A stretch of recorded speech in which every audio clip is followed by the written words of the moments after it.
ഐക്യ ജനാധിപത്യ മുന്നണിയും ഇടതുപക്ഷ മുന്നണിയും നമ്മൾ തമ്മിലുള്ള പ്രധാന പോരാട്ടം ഉള്ളത്. അപ്പോൾ കേരളത്തിലെ ഒരു മാറ്റം വരണം എന്ന് കേരളീയ സമൂഹം ആഗ്രഹിച്ചുകൊണ്ടിരിക്കുന്നു.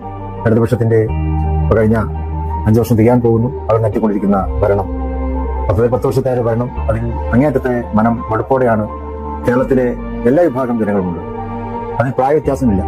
വിദ്യാർത്ഥികൾ, യുവാക്കൾ, കുടുംബങ്ങൾ, അതുപോലെ തന്നെ പൊതുമേഖലയിൽ ജീവിക്കുന്നവർ, ഇവരെല്ലാവരും ഗവൺമെന്റിന്റെ ചെയ്തികൾക്കെതിരെ ഉള്ള ഒരു വികാരത്തിലാണ് ഉള്ളത്. അത് പ്രകടിപ്പിക്കാനുള്ളൊരു നല്ല അവസരമായി ത്രിതല പഞ്ചായത്തിന് മാറിയിരിക്കുകയാണ്. കഴിഞ്ഞ 3 ഉപതെരഞ്ഞെടുപ്പുകളിലും ഐക്യജനാധിപത്യ മുന്നണിക്ക് വലിയ വിജയം കൈവരിക്കാൻ സാധിച്ചു. അത് ഭരണത്തോടുള്ള എതിർപ്പായിരുന്നു അതിന്റെ ചെയ്ത വികാരം. ഓരോ പ്രദേശത്തിന്റെയും വികസനം ഓരോ പൗരന്റെയും അവകാശമാണ്. ആ വികസനം ഉറപ്പുവരുത്താൻ അതിന്റെ ഏറ്റവും വലിയ അടിസ്ഥാന ഘടകം പ്രാദേശിക ഗവൺമെന്റുകളാണ്. ഇപ്പോൾ ഇടതുപക്ഷം അവരുടെ ഭരണത്തിന്റെ സമയത്ത് ഒരുപാട് അധികാരങ്ങൾ അവര് കവർന്നെടുത്തു എന്നുള്ളതാണ്.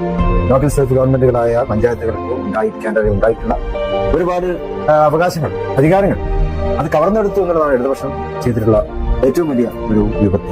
അപ്പൊ അതിനൊക്കെ ഒരു പരിഹാരം UDF അധികാരത്തിൽ വരികയാണ്. ഈ ത്രിതല പഞ്ചായത്ത് തെരഞ്ഞെടുപ്പ് ഇനി വരാനിരിക്കുന്ന അസംബ്ലി തെരഞ്ഞെടുപ്പിന്റെ മുന്നോടിയായിട്ടുള്ള നമ്മുടെ സെമി ഫൈനലാണ് വിശേഷിപ്പിക്കപ്പെടുന്നത്. നമ്മൾ ഫൈനലായിട്ടുള്ള ത്രിതല അസംബ്ലി തെരഞ്ഞെടുപ്പിലേക്ക് അതിന് UDF നല്ലൊരു ആത്മവിശ്വാസം കൊടുക്കാൻ, ആത്മധൈര്യം നൽകുവാൻ, അതിനുവേണ്ടി വോട്ടർമാരുടെ വിലയേറിയ സമ്മതിദാനാവകാശം ഐക്യജനാധിപത്യ മുന്നണി സ്ഥാനാർത്ഥികൾക്ക് നൽകുക.